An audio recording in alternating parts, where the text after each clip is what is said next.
Dr. Lisa Martinez stared at the datapad in her hands, reading the assignment for the third time. She hoped the words would somehow change, but they remained the same. The Galactic Council wanted her to make peaceful contact with the Vextai. Everyone in the galaxy knew that was impossible. "You're kidding me," she said to Captain Alex Turner, who sat across from her in the small meeting room aboard the research vessel Endeavor. "They want me to talk to the species that kills every diplomat who tries to meet them?" Alex shook his head slowly. His weathered face showed the concern he felt. "I tried to talk them out of it, Lisa, but the Council thinks humans might have a better chance than the other species who failed." Lisa laughed, but there was no humor in it. 17 ships destroyed, no survivors. What makes them think we'll be different? "Because we're new to the galactic community," Alex said. "We don't have the same assumptions as the older species. At least that's what they told me." The door opened and Dr. Kevin Hall walked in. The Council's xenobiologist looked tired, like he hadn't slept in days. He carried a thick folder filled with reports and data files. "I brought everything we know about the Vextai," Kevin said, setting the folder on the table. "Which isn't much." Lisa opened the folder and spread the contents across the table. Most of the documents were marked with red warnings about incomplete data or unconfirmed theories. The few photos showed strange crystalline structures that might have been ships or buildings. "What do we actually know?" Lisa asked. Kevin sat down and rubbed his eyes. "They're silicon-based life forms. Their bodies are made of some kind of living crystal. They communicate using sound waves that most species can't even hear properly, and they seem to think all organic life is inferior. That's not much to work with," Lisa said, studying a blurry image of what might have been a Vextai individual. "There's more," Kevin continued. "Every time someone tries to talk to them, they respond with what we call aggressive harmonics, sounds that can kill organic beings if they're exposed too long. Most species think it's just an attack." Lisa looked up from the photos. "Most species think it's an attack. But you don't?" Kevin shrugged. "I've been studying the sound patterns from the destroyed ships. There's something strange about them. The harmonics aren't random. They follow patterns like they might be trying to communicate something." "What kind of patterns?" Lisa asked, her interest growing. "Mathematical sequences, mostly. Prime numbers, geometric progressions, that sort of thing. But there's something else underneath, something that reminds me of music." Alex leaned forward.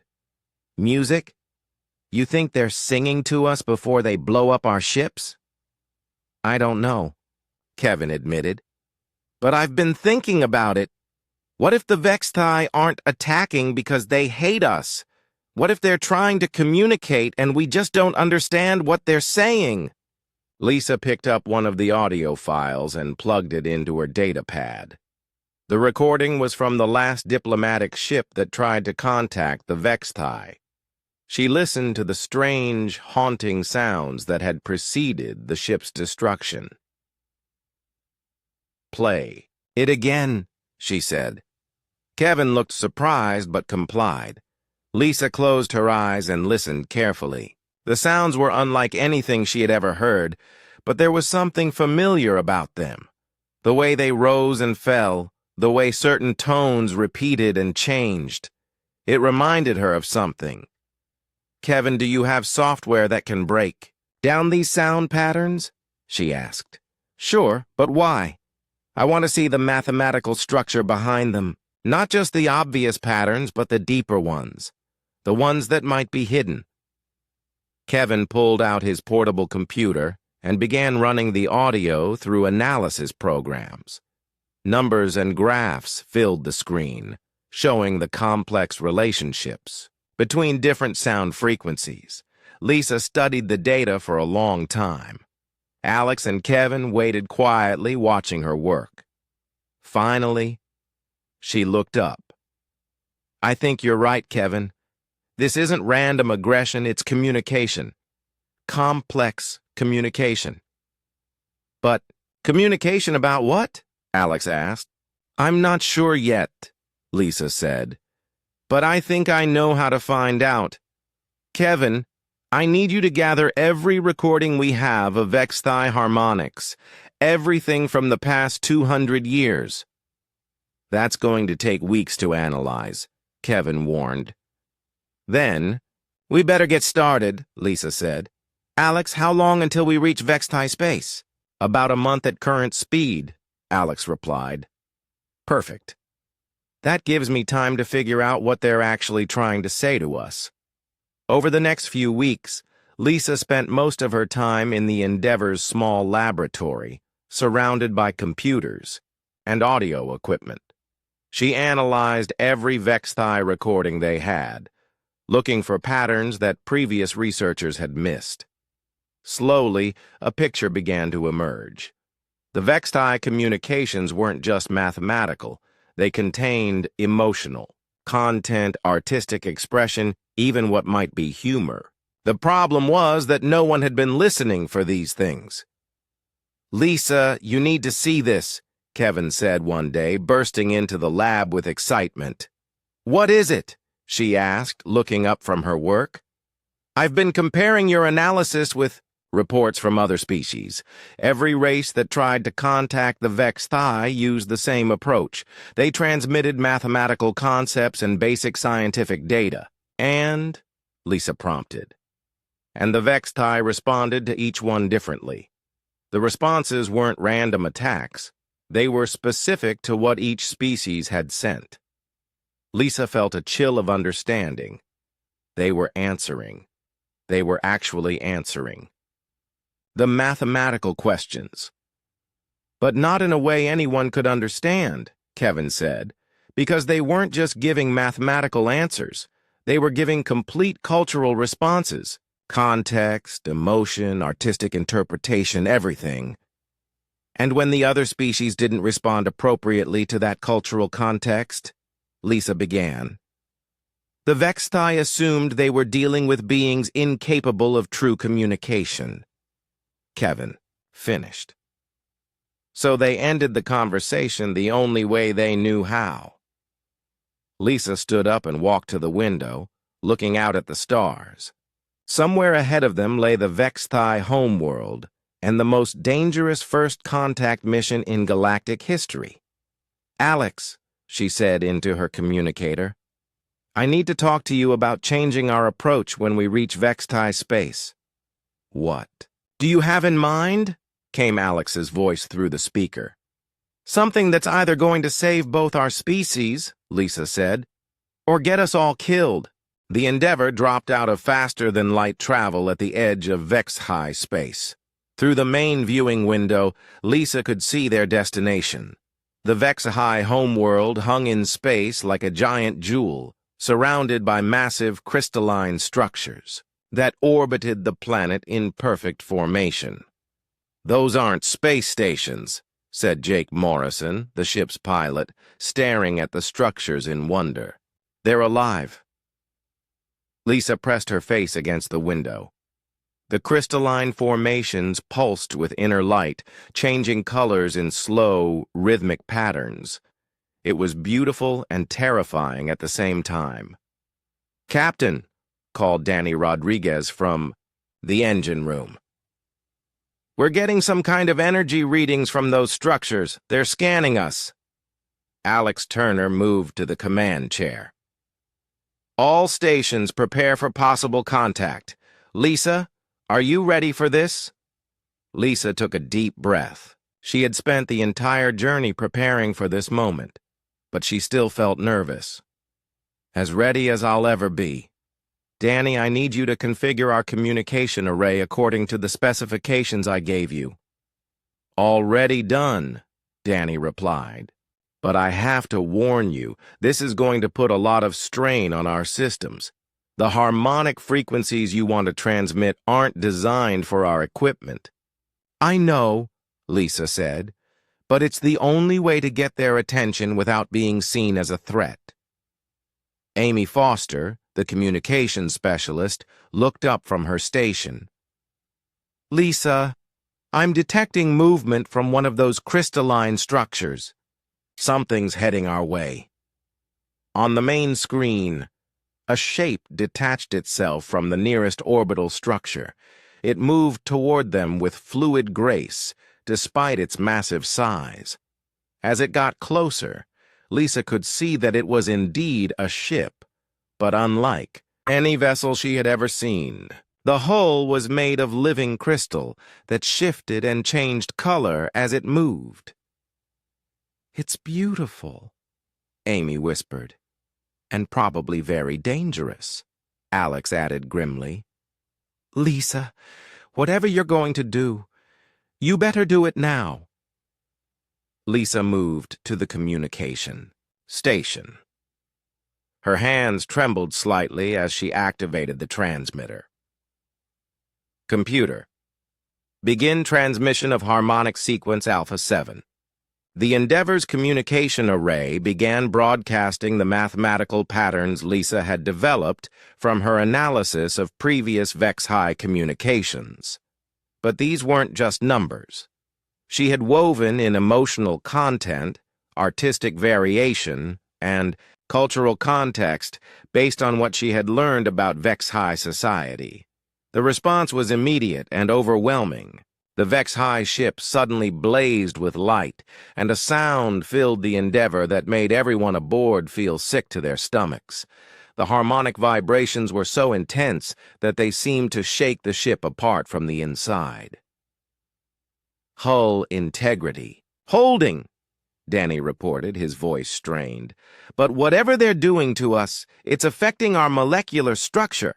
It's not an attack, Lisa said, forcing herself to concentrate despite the nauseating effects of the harmonics. They're talking to us. Computer, analyze the incoming harmonic patterns and compare them to our database. Amy held her hands over her ears. Lisa, this is killing us.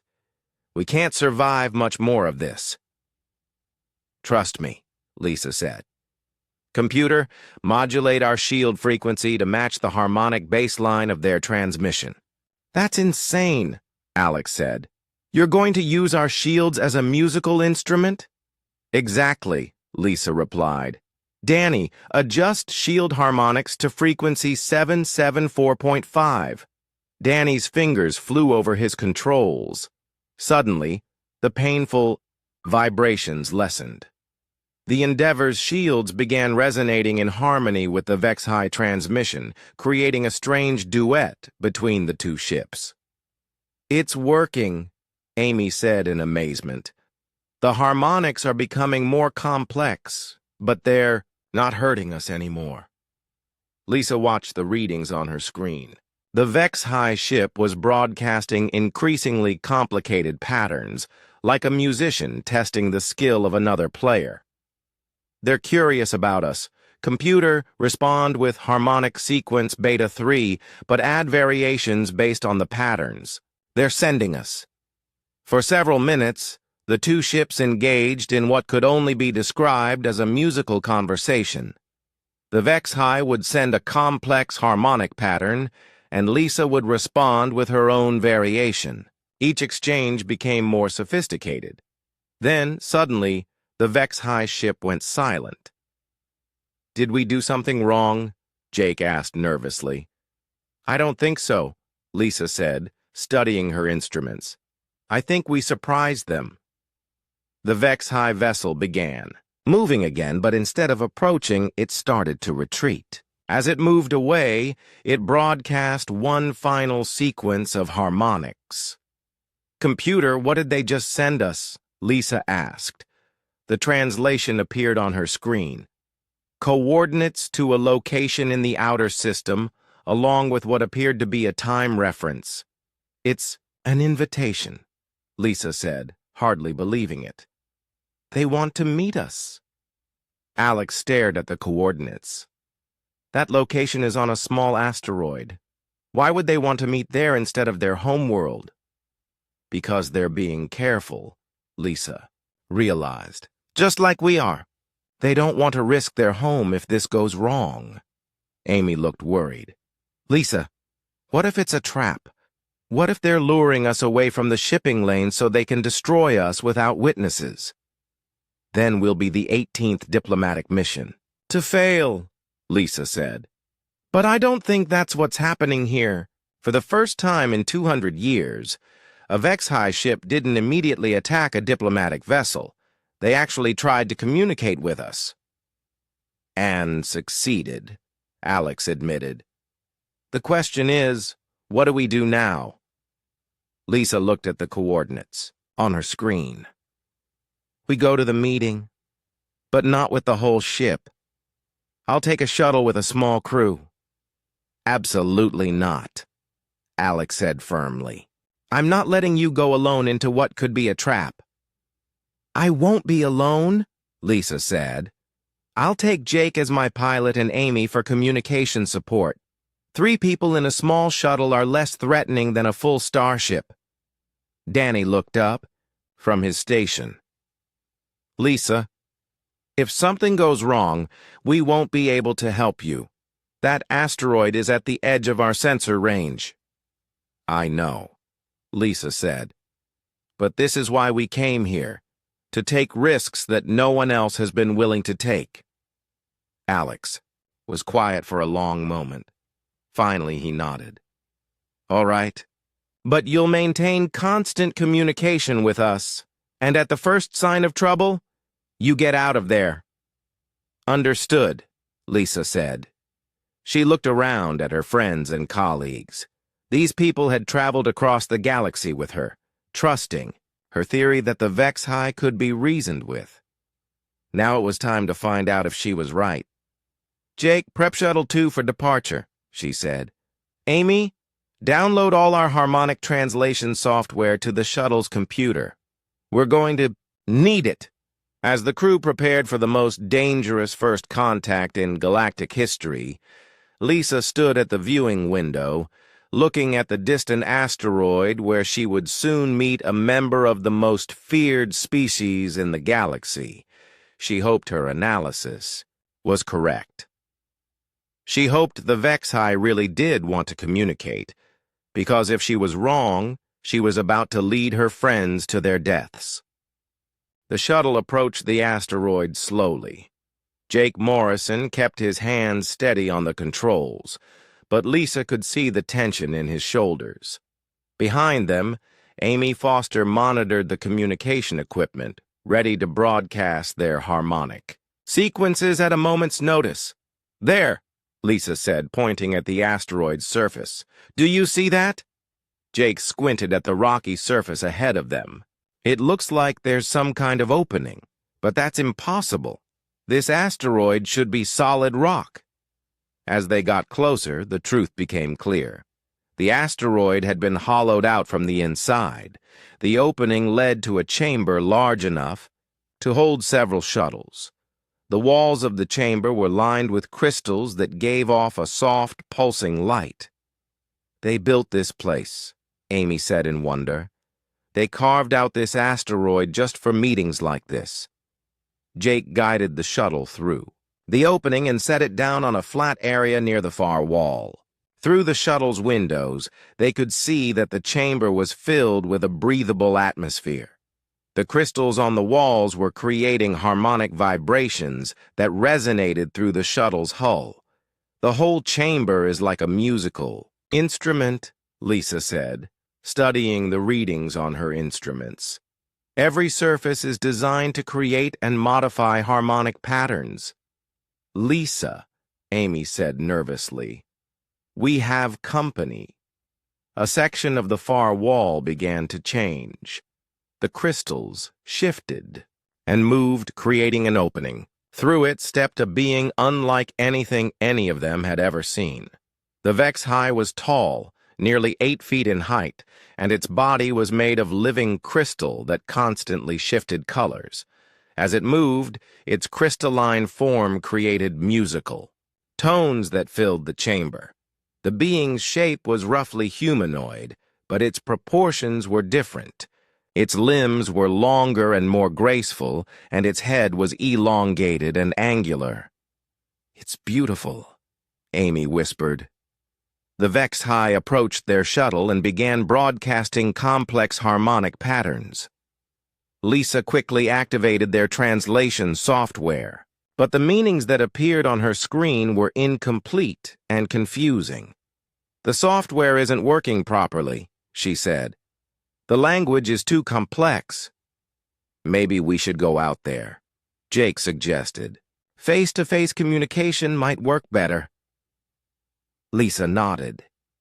They put on their environmental suits and cycled through the shuttle's airlock. The moment they stepped into the chamber, the harmonic vibrations became much clearer. Lisa could feel the HFY's communications as much as hear them.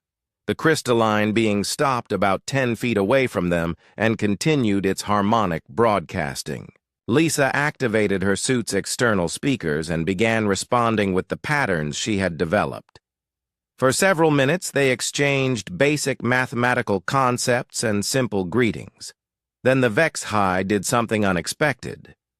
Its body began, changing colors rapidly, and the harmonics it produced became more complex and emotional. "I think it's frustrated," Lisa said to Jake and Amy through their suit radios. "It's trying to say something more complicated than our translation software can handle." Lisa decided to try a different approach. Instead of using the pre-programmed harmonic sequences, she began improvising. She hummed a simple melody into her suit's microphone, letting the harmonic translator convert it into HFY frequencies. The effect was immediate. The HFY's color patterns shifted to brighter hues, and its harmonic response became more animated. It began moving its crystalline limbs in what looked almost like a dance. "It's working," Amy said excitedly. "It's actually responding to your music." Lisa continued to experiment with different melodies and rhythms. Each time, the HFY responded with its own harmonic variations. Gradually, they began to develop a crude but effective form of communication. After an hour of this musical exchange, the HFY managed to convey its name. The translation was imperfect, but Lisa understood it to mean something like Shard Singer of Truths. "Shard Singer," Lisa said, trying to pronounce the name in a way that her harmonic translator could convert properly. The HFY's entire body flashed bright blue, which Lisa interpreted as pleasure or approval. Shard Singer then began a long, complex harmonic sequence that their translation software could only partially decode. "It's telling us about its people," Amy said, reading the fragmentary translations. "Something about how they've been watching us, studying the soft flesh species." Lisa felt a chill. "Ask it why they destroyed the other diplomatic ships."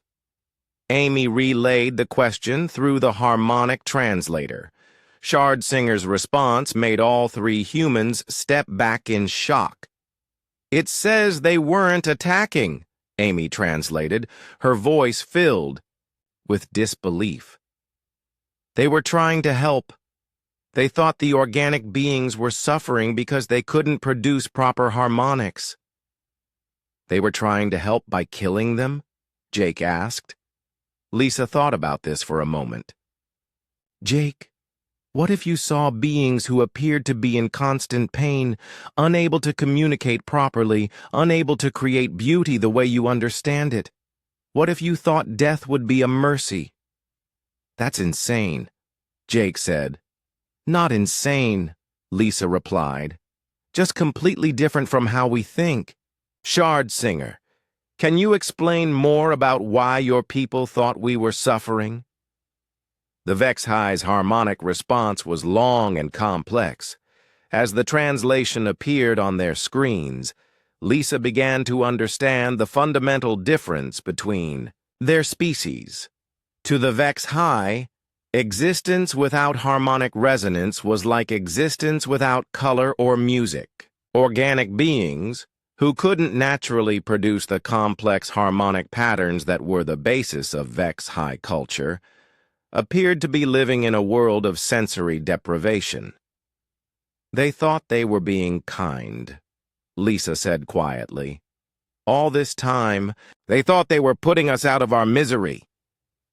Shard Singer's colors shifted to darker hues as it continued its explanation.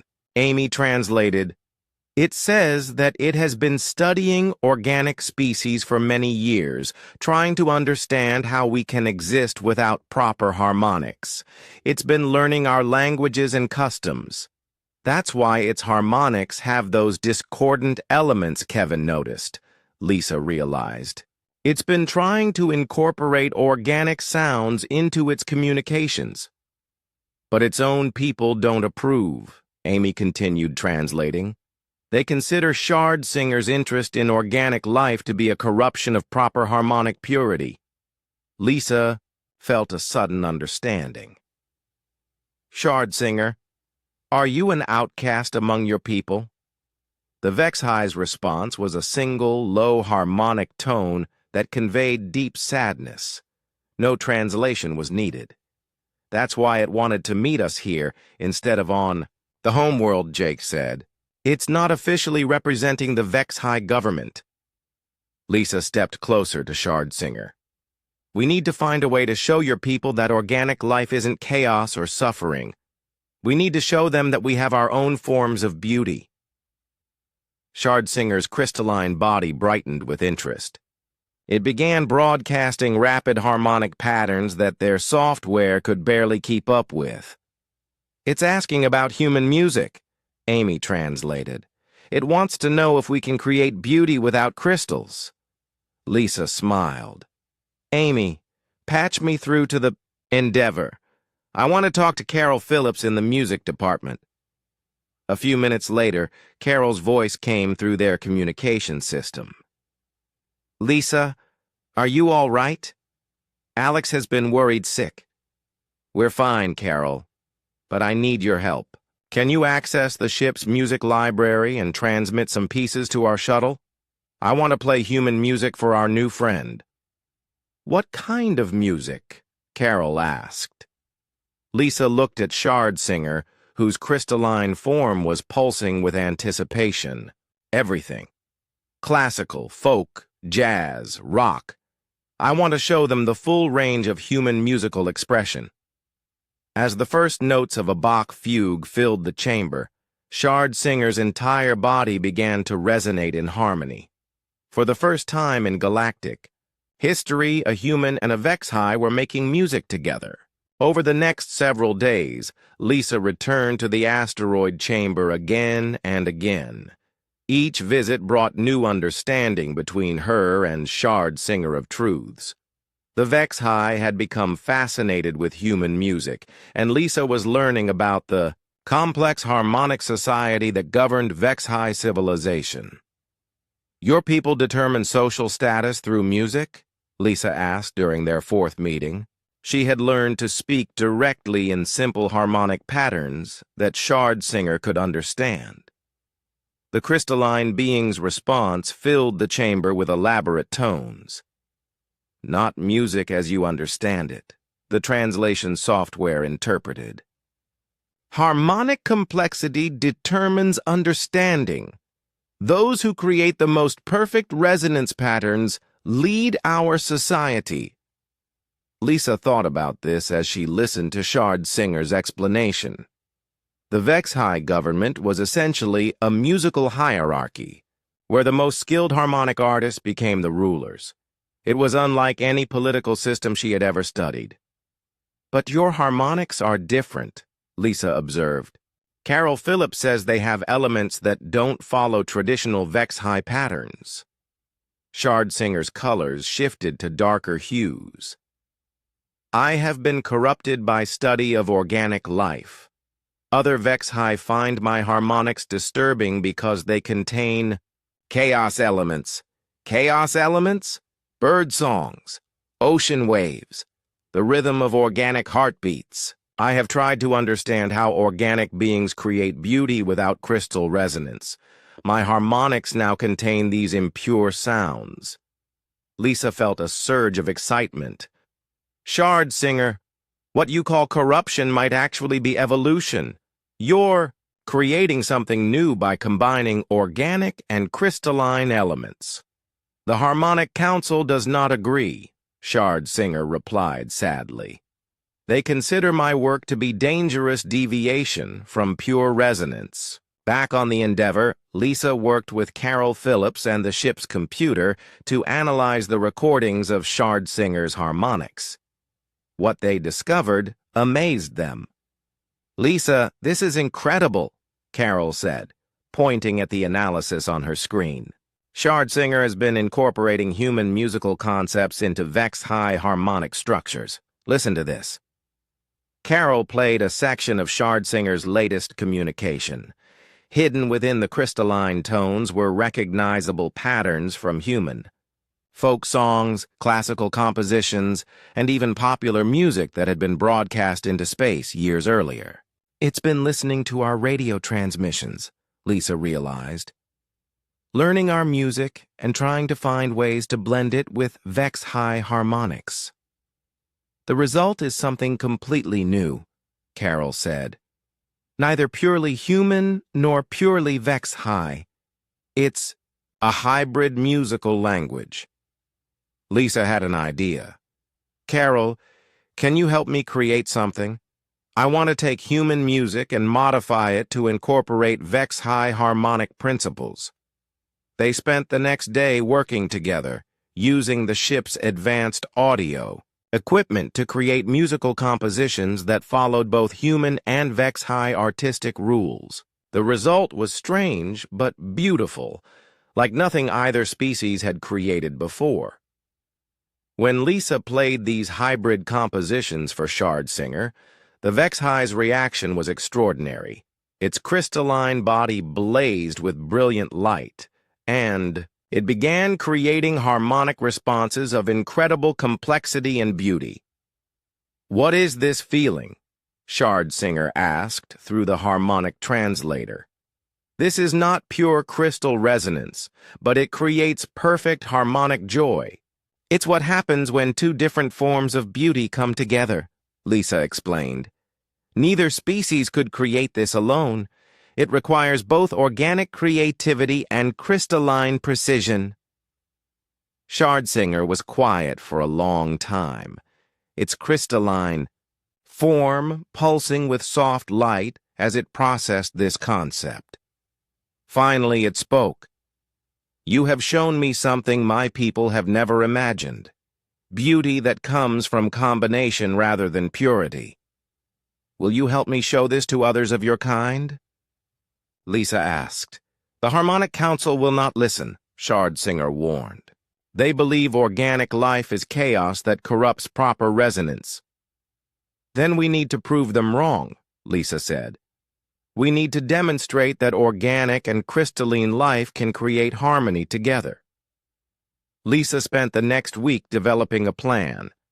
With help from the Endeavor's crew, she created a series of musical demonstrations that showcased the artistic potential of human Vex-high collaboration.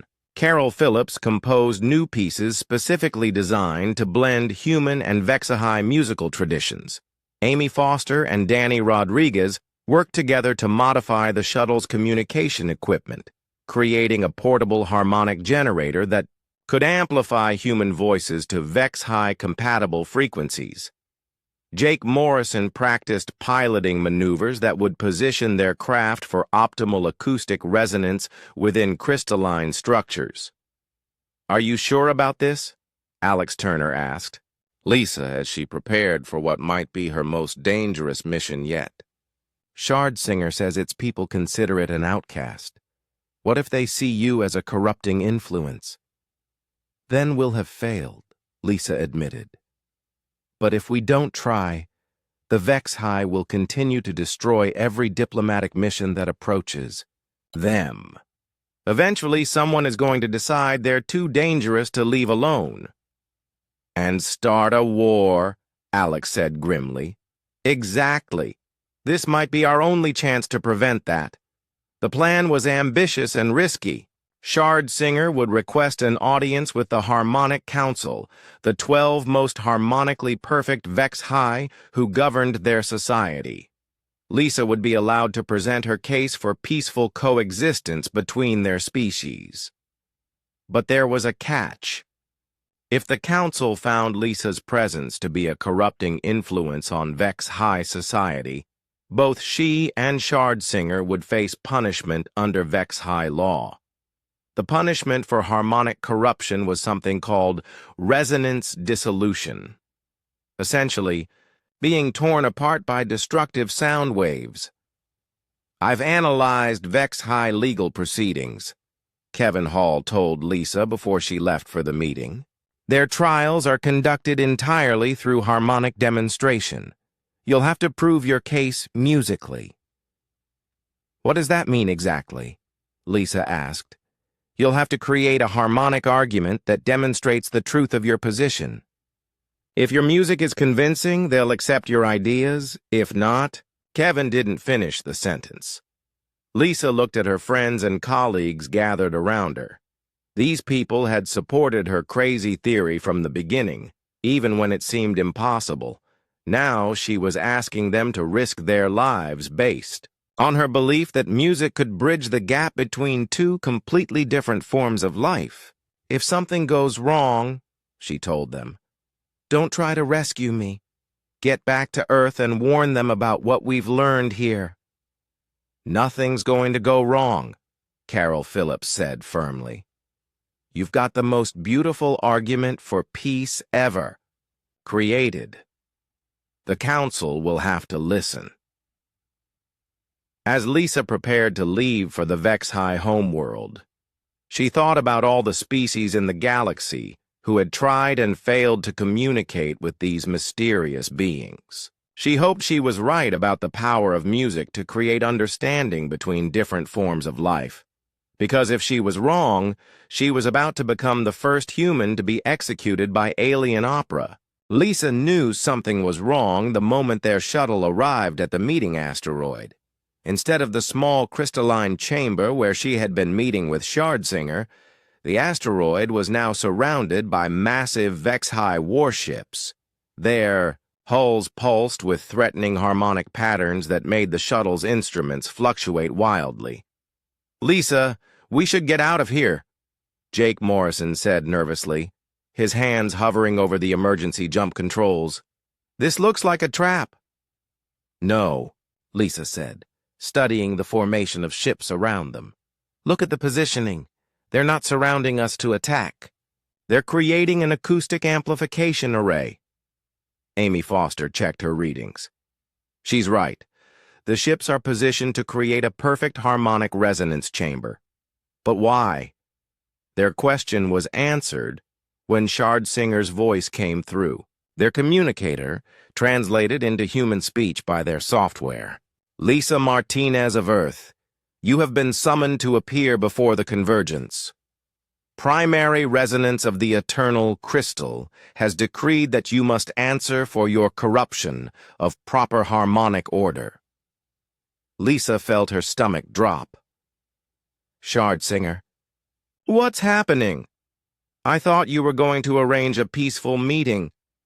The Harmonic Council discovered our communications, Shardsinger replied, its harmonic patterns heavy with sadness. They have declared our musical exchanges to be dangerous contamination of pure crystal resonance. Both of us must now face judgment. A new voice joined the communication, speaking in harmonics so perfect and complex that their translation software struggled to keep up. Organic being called Lisa Martinez, you will be transported to the Convergence Chamber where you will account for your crimes against harmonic purity. Crimes? Lisa said. We haven't committed any crimes. We've been trying to create understanding between our species. Understanding built on corruption is not true understanding, the voice replied. I am primary resonance of the eternal crystal, leader of the Harmonic Council. You have introduced chaos into the perfect order of HFY society. A massive crystalline ship approached their shuttle. As it came closer, Lisa could see that its hull was more elaborate than any HFY vessel she had seen before. The crystal formations were arranged in complex patterns that created visible waves of harmonic energy around the ship. "Jake, follow their ship," Lisa said quietly. "We're going to see this through." "Lisa, this is suicide," Amy protested. "If their leader already thinks we're corrupting their society, how are we going to convince them otherwise?" "By proving that what they call corruption is actually evolution," Lisa said. "Shardsinger mentioned that HFY law allows for harmonic demonstration. If I can prove my case through music, they'll have to accept it." The journey to the HFY homeworld took several hours. As they traveled, Lisa used the time to prepare for what might be the most important performance of her life. She reviewed all the musical compositions she and Carol had created, practicing the harmonic patterns that would allow her to communicate complex ideas to the HFY Council. Amy helped her test the portable harmonic generator they had brought from the Endeavor. The device could amplify human vocal patterns and convert them into frequencies that HFY could not only hear, but feel in their crystalline bodies. "The harmonic resonance is perfect," Amy reported. "But Lisa, the power requirements are enormous. This device is going to drain our shuttle's entire energy supply in about 10 minutes. "Then I'll have to make my case quickly," Lisa said. Jake looked back at them from the pilot's seat. "Lisa, what exactly are you planning to do? You can't just walk into their council chamber and start singing." "That's exactly what I'm planning to do," Lisa replied. "But not just any singing. I'm going to create a harmonic argument that proves organic and crystalline life can create beauty together without destroying either form." The HFY homeworld appeared ahead of them, and Lisa gasped at its beauty. The entire planet was covered in massive crystal formations that reached toward space like frozen music. The crystals pulsed with light in complex patterns, creating a visual symphony that took her breath away. "It's like the whole planet is singing," Amy whispered. Their shuttle was guided to a landing platform that was carved directly into one of the largest crystal formations. As they descended, Lisa could feel the harmonic vibrations from the planet's surface. Every crystal on the world was resonating in a planetary harmony that was beyond anything humans had ever imagined. "No wonder they think organic life is chaotic," Jake said. "This is perfect order." "Perfect order without room for growth or change," Lisa replied. "That's what I have to show them is wrong." They were met by a group of HFY whose crystalline bodies were larger and more complex than Shardsingers. These beings moved in perfect formation, their harmonic communications synchronized to create a chorus of perfect tones. "Organic beings, you will be escorted to the convergence chamber," one of them announced. "Any attempt to create unauthorized harmonic patterns will result in immediate dissolution." Lisa, Jake, and Amy followed the HFY escort through corridors carved from living crystal. The walls themselves were musical instruments, creating different tones as the group moved through them. Lisa realized that the entire city was designed as a massive harmonic structure. The convergence chamber was unlike anything Lisa had ever seen. It was a huge spherical room carved from a single crystal, with perfect acoustic properties that could amplify the slightest sound. 12 platforms were arranged around the chamber's perimeter, each one supporting a HFY of incredible size and complexity. These were the members of the Harmonic Council, the 12 most harmonically perfect beings in HFY society. Their Crystalline bodies had grown for thousands of years, developing acoustic properties that allowed them to create sounds of unimaginable beauty and power. In the center of the chamber, on a small platform, stood Shard Singer of Truths. The young HFY looked tiny compared to the ancient council members, and its colors were dim with fear. Organic being Lisa Martinez announced primary resonance of the eternal crystal, whose massive crystalline form dominated the chamber. You stand accused of introducing harmonic chaos into the perfect order of HFY society. How do you answer this charge? Lisa stepped forward, her portable harmonic generator in her hands. I request the right to respond according to HFY law through harmonic demonstration. A wave of surprised tones rippled through the chamber. Apparently, no organic being had ever made such a request before. You believe you can create harmonics worthy of this chamber? Primary Resonance asked, its voice filled with what might have been amusement. I believe I can demonstrate that organic creativity and crystalline perfection can work together to create something neither could achieve alone, Lisa replied. The ancient HFY considered this for a long moment. Finally, it spoke. Very well. You will be given the opportunity to prove your worthiness through harmonic creation. But be warned. If your performance is found to be corrupting or chaotic, both you and the traitor Shardsinger will face dissolution. Lisa looked up at Shardsinger, whose crystalline form was now pulsing with resignation. The young HFY had risked everything to help her understand its people, and now both their lives depended on her ability to create music that could change minds that had been closed for millennia. She activated her harmonic generator and took a deep breath. It was time to prove that harmony could be created from difference, not despite it. Lisa stood in the center of the convergence chamber, surrounded by 12 of the most powerful beings in HFY society. The chamber itself was carved from a single massive crystal, its walls designed to amplify and perfect any harmonic patterns created within it. She could feel the weight of their judgment pressing down on her like a physical force. Begin your demonstration. Primary resonance of the eternal. Crystal commanded, its voice creating standing waves that made the air itself vibrate. Lisa activated her portable harmonic generator and began with something simple, a mathematical sequence expressed in pure tones.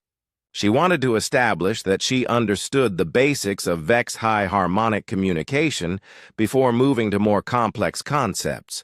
The council members responded with harmonic patterns of their own, testing her understanding. Lisa recognized the challenge and responded appropriately, showing that she could follow their mathematical arguments. But this was just the beginning.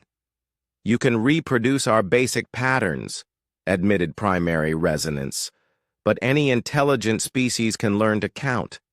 Show us why organic chaos should be allowed to contaminate perfect crystal harmony.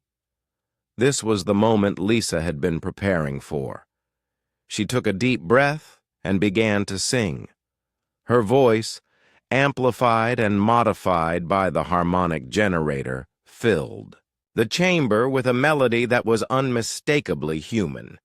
It was a simple folk song, one that children on Earth learned in school. But as she sang, she began to weave in harmonic elements that she had learned from Shardsinger. The effect was subtle at first. The melody remained recognizably human, but underneath it, complex mathematical relationships began to emerge. The simple folk tune was revealing layers of harmonic structure that existed in human music, but had never been expressed in HFY terms. Interesting, admitted one of the council members. The organic patterns contain hidden mathematical relationships, but this is still primitive compared to pure crystal harmonics. Lisa smiled and began to sing another song, this time a piece by Bach. The mathematical complexity of the composition became apparent when expressed in HFY harmonic language. The council members began to pay closer attention as they realized that human music contained sophisticated mathematical concepts that they had never suspected. But Lisa wasn't finished. She began to layer additional elements into her performance. She included recordings of natural sounds from Earth, bird songs, ocean waves, the sound of wind through trees. To human ears, these seemed like random additions. But when processed, through her harmonic generator, they revealed mathematical patterns that complemented and enhanced the musical structure. The organic world contains hidden harmonics, observed another council member, its crystalline form brightening with interest. How is this possible? Because mathematics is universal, Lisa replied through her harmonic patterns. The same laws that govern crystal resonance also govern organic growth, planetary motion, and the formation of galaxies. Human music instinctively incorporates these universal patterns. Now came the crucial part of her demonstration. Lisa began to incorporate harmonic elements that Shardsinger had taught her, pure HFY crystalline patterns that represented concepts of beauty, truth, and perfection. But instead of keeping them separate from her human music, she wove them together. The result was something that had never existed before, a musical composition that was simultaneously human and HFY, organic and crystalline, chaotic and ordered. The hybrid harmonics filled the chamber with sounds of incredible complexity and beauty.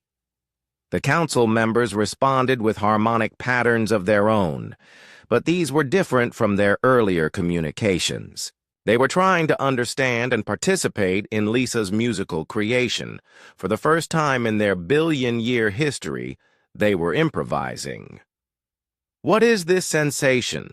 asked Primary Resonance, its massive crystalline form pulsing with new colors. This is not pure crystal harmony, yet it creates resonance patterns of unprecedented complexity. It's what happens when different forms of order combine, Lisa explained through her music. Neither human creativity nor HFY precision could create this alone. It requires both. She continued her performance, but now other voices joined in. Shardsinger of Truths began adding its own harmonic patterns to the composition, and one by one, the council members began to participate. The chamber filled with music that represented not just Lisa's demonstration, but a genuine collaboration between organic and crystalline intelligence. As the music built toward its climax, Lisa made her final argument. She showed how the hybrid harmonics could evolve and grow in ways that pure crystal resonance could not. The organic elements introduced variation and creativity that allowed the music to develop in unexpected directions, while the crystalline elements provided the mathematical structure that gave those variations meaning and beauty. "You are demonstrating evolution," Primary Resonance said, its harmonic patterns filled with something that might have been wonder. "You suggest that perfect harmony can become more perfect through the introduction of controlled chaos." "Not controlled. Chaos," Lisa corrected. "Creative variation. The difference between a crystal that grows in the same pattern forever and one that discovers new forms of beauty." The music reached its conclusion, and the chamber fell silent. Lisa stood in the center, breathing hard from the effort of maintaining such complex harmonic patterns for so long. Her portable generator was drained of power, but she had said everything she needed to say. The council members communicated among themselves in harmonic patterns too rapid and complex for Lisa's equipment to translate. She watched their crystalline forms pulse with different colors as they debated her demonstration. Finally, Primary Resonance spoke. "Organic being Lisa Martinez, you have achieved something that we believe to be impossible. You have created harmony from discord without destroying the essential nature of either element." Lisa felt a wave of relief wash over her. "Does this mean you accept that organic and crystalline life can coexist?" "It means," Primary Resonance replied, "that we must reconsider our understanding of what constitutes perfect harmony. You have shown us that perfection without growth is stagnation, not enlightenment." One of the other council members added its harmonic voice. The young one called Shard Singer of Truths was not corrupted by contact with organic patterns. It was evolved. Shard Singer's crystalline form blazed with brilliant light as it was, freed from the accusations that had threatened its existence. But Lisa knew that this was just the beginning. "Will you consider opening formal diplomatic relations with humanity?" she asked. "We will consider opening our minds to new forms of beauty," Primary Resonance replied. "Your species has shown us that harmony can emerge from the most unlikely combinations. Perhaps it is time for the HFY to learn the art of creative improvisation." As Lisa left the convergence chamber, she realized that she had not just saved her own life and Shard Singer's. She had opened a door between two completely different forms of consciousness, proving that understanding was possible even between the most unlikely species. The impossible had become possible through the universal language of music. 3 months after the trial in the convergence chamber, Lisa stood in a place that would have been impossible to imagine just a year earlier. The new human HFY Cultural Exchange Center orbited between Earth and the HFY homeworld, a structure that combined human architectural principles with HFY crystal-growing techniques. The building itself was alive in ways that human architecture had never been. The walls could reshape themselves to create perfect acoustic environments for different types of performances. Crystalline formations grew and changed in response to the music being played within them, creating visual displays that match the harmonic patterns. "It's hard to believe this is really happening," said Carol Phillips, who had arrived from Earth the week before to help establish the center's music program. 6 months ago, the HFY were the most feared species in the galaxy. Lisa watched through the center's main viewing window as a group of human musicians worked with HFY artists to create a new composition. The collaboration required both species to learn entirely new ways of thinking about music and harmony. "The fear was based on misunderstanding," Lisa replied. "Once we learned to communicate properly, everything changed." Shard Singer of Truths approached them, its crystalline form now bearing new harmonic patterns that indicated its elevated status in HFY society.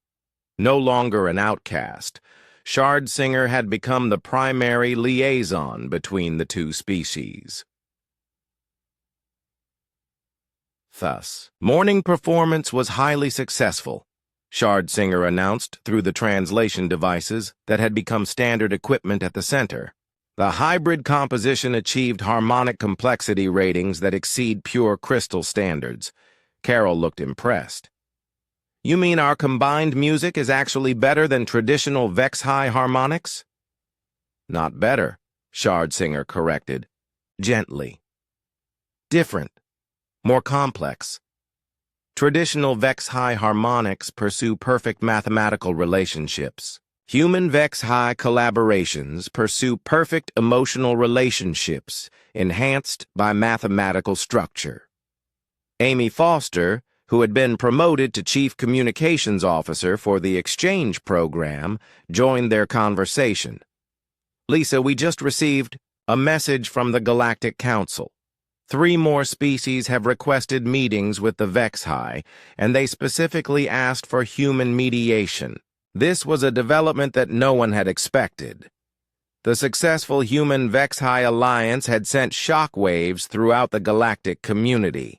Species that had written off the HFY as impossible to contact were now reconsidering their assumptions. Which species? Lisa asked. The Zephyrian Collective, the methane breathers of Titan 7, and this is the big one, the quantum mines. Lisa felt a thrill of excitement. The quantum mines were a species of pure energy beings who had never successfully communicated with any physical species. They were considered even more impossible to contact than the HFY had been. What makes them think we can help with the quantum mines? Carol asked. Because we proved that impossible communications are just communications that haven't found the right medium yet, Lisa explained. If harmonic resonance can bridge the gap between organic and crystalline consciousness, maybe there's a way to bridge the gap between physical and energy-based consciousness. Shardsinger's crystalline form pulsed with what Lisa had learned to recognize as curiosity. You would attempt contact with beings of pure energy? This seems far more challenging than organic crystalline communication. Everything seems impossible. Until someone does it, Lisa said. Besides, we have advantages now that we didn't have before. She was referring to the new technologies that had emerged from the human-HFY partnership. HFY harmonic manipulation techniques had revolutionized human audio engineering, while human creativity had inspired entirely new forms of crystalline art among the HFY. Steve Adams, the communications officer from the Endeavor who had transferred to the exchange center, approached with a datapad. Lisa, I've been analyzing the energy patterns from quantum mine territories. I think I see something interesting. Steve showed her the readouts from deep space sensors. Look at these electromagnetic fluctuations from their space. They're not random. There are patterns here almost like music. Lisa finished, studying the data. Steve, this is incredible. The quantum minds might already be trying to communicate.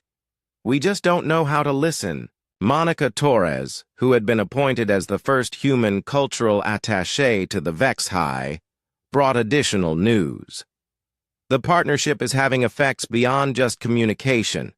3 human colonies have requested HFY advisors to help with acoustic city planning. And the HFY are asking for human consultants to introduce creative variation into their crystal growing techniques. This was something else that Lisa hadn't anticipated. The alliance wasn't just about diplomacy. It was about genuine cultural exchange that was benefiting both species in practical ways. Captain Alex Turner, who now commanded the first joint human-HFY exploration vessel, appeared on the center's main communication screen. Lisa, we just completed our survey of the disputed zone. The preliminary results are amazing. The disputed zone was a region of space that had been avoided by all galactic species due to strange energy phenomena that disrupted normal ship operations. But the new hybrid technology from the human-HFY partnership was allowing exploration that had previously been impossible. What did you find? Lisa asked. Evidence of at least 4 unknown civilizations, Alex replied. And get this, they all seem to have been trying to communicate with the galactic community for centuries.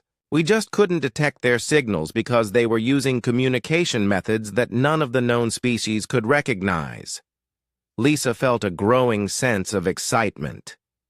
The human-HFY alliance was opening doors throughout the galaxy, revealing that many of the impossible species were simply species that no one had learned to understand yet. Alex, how soon can you return to the center? She asked. I think we need to start planning some very ambitious contact missions. Already on our way, Alex replied. And Lisa, we're not the only ones interested in these new possibilities. The Galactic Council has authorized the formation of a new department, the Impossible Communications Division. They want you to head it up. Lisa looked around at her friends and colleagues, both human and HFY, who had made this incredible journey possible. A year ago, she had been given what everyone considered a career-ending assignment. Now, she was being asked to lead efforts to contact species that the galaxy had written off as forever beyond reach. Tell the Council I accept, she said. But I have one condition. This department operates on the principle that no species is truly impossible to understand. We just haven't found the right way to listen yet. As the sun set over the crystal gardens where human children were learning to sing in harmony with young HFY, Lisa realized that they were just at the beginning of a revolution in galactic communication. The universe was full of voices that had been waiting centuries to be heard, and humanity had somehow become the species that knew how to listen. 1 year after the first successful human HFY contact, Lisa Martinez stood in her office aboard the newly constructed diplomatic station known as Harmony Base.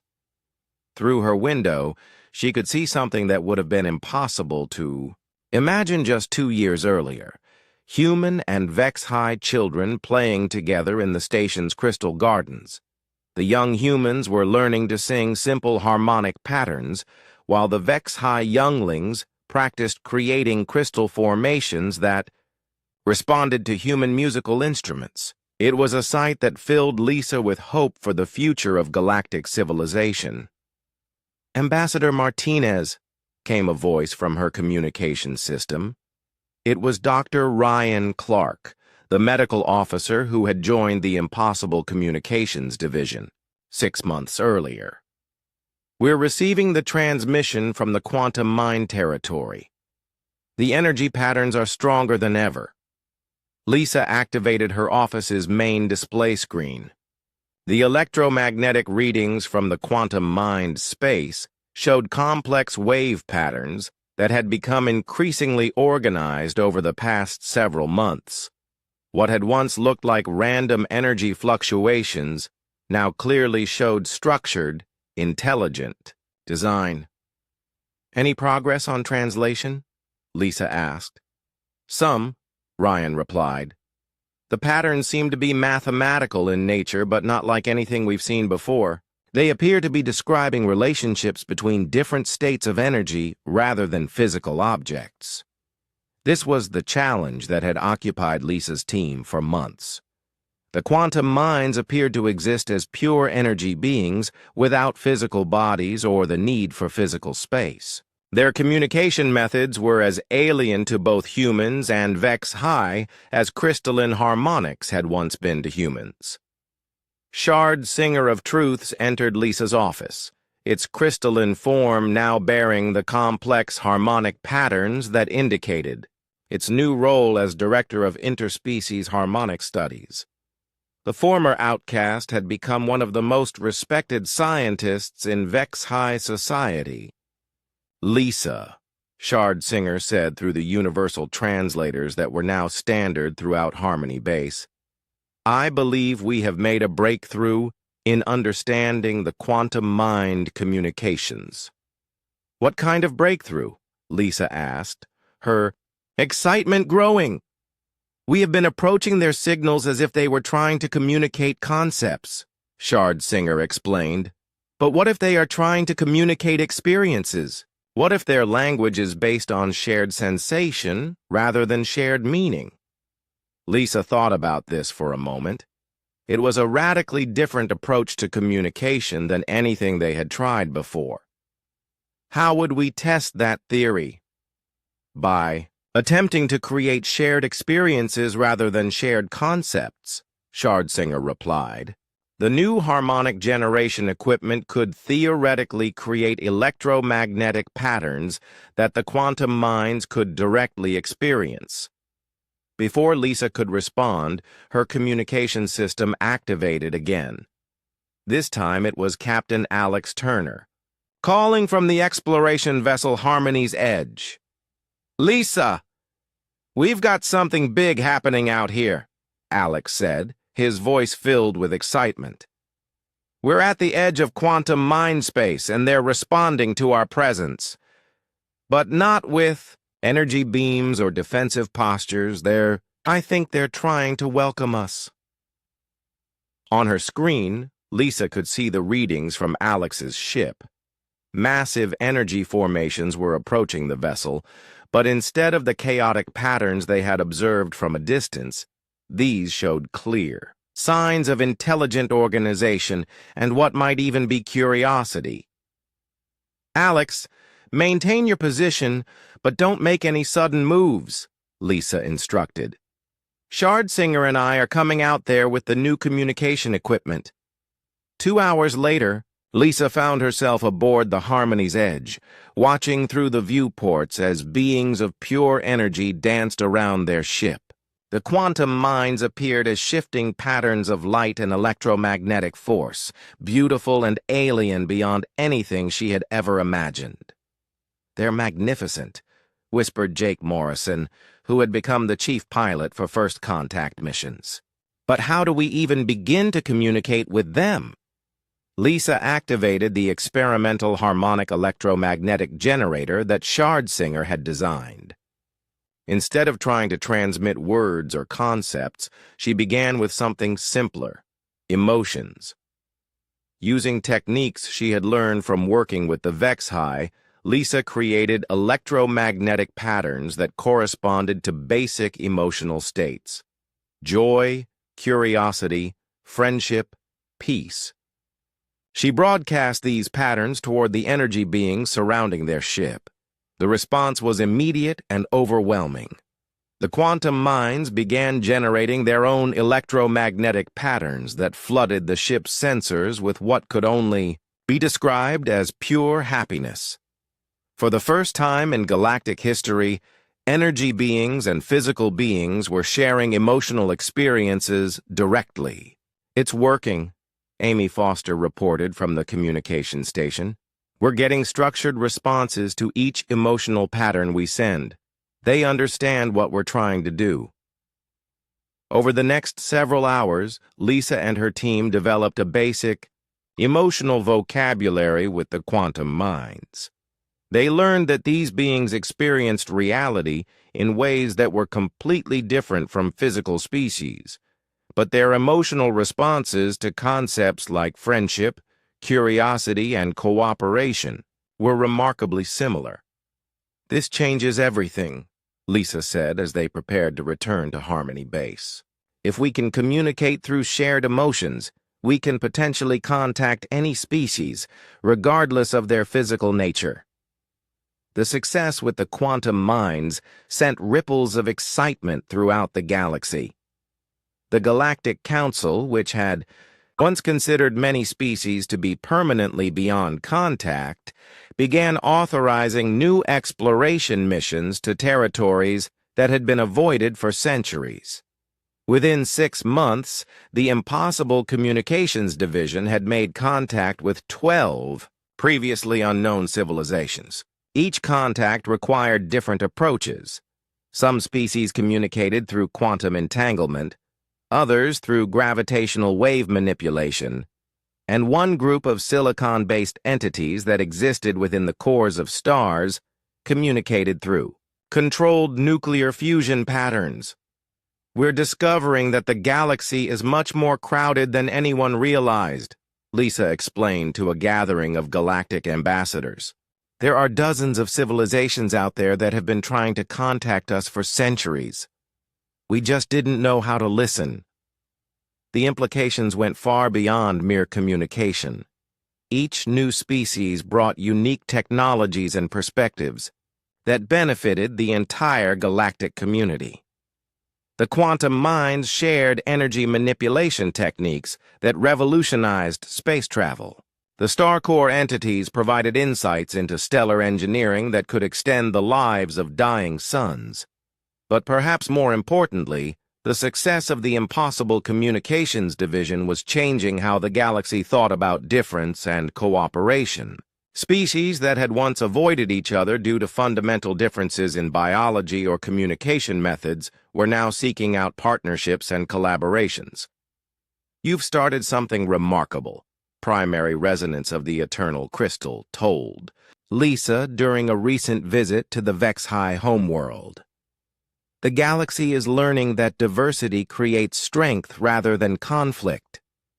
As Lisa stood in her office on Harmony Base, watching human children learn quantum mind emotional communication techniques while HFY younglings practiced star core fusion harmonics, she reflected on how much had changed since that day when she was given the impossible assignment of contacting the HFY. Her communication system activated one more time. This time it was a signal from deep space, from a region that no exploration vessel had ever visited. The signal was unlike anything they had encountered before, suggesting yet another form of consciousness that had been waiting to make contact. "Dr. Martinez," came the voice of her assistant, Peter Young, who had transferred from navigation to xenocommunications research. "We're receiving what appears to be a first contact signal from the Andromeda Galaxy. The transmission includes mathematical patterns, electromagnetic signatures, harmonic sequences, and what might be quantum entanglement markers." Lisa smiled. It seemed that news of humanity's success in galactic communication had spread beyond their own galaxy. Civilizations in other star systems were reaching out, hoping to join the growing community of connected worlds. "Assemble the team," Lisa said. "It looks like we have another impossible communication to make possible." As she prepared for humanity's first intergalactic contact mission, Lisa thought about how far they had come. Humans had entered the galaxy as newcomers, with no special advantages except for their willingness to listen and their belief that no voice was truly beyond understanding. Now they had become the bridge builders of the galaxy, the species that specialized in making the impossible possible. And somewhere in the distance between galaxies, new voices were calling, waiting to add their songs to the growing chorus of universal harmony. The age of impossible communications was over. The age of infinite possibility had begun.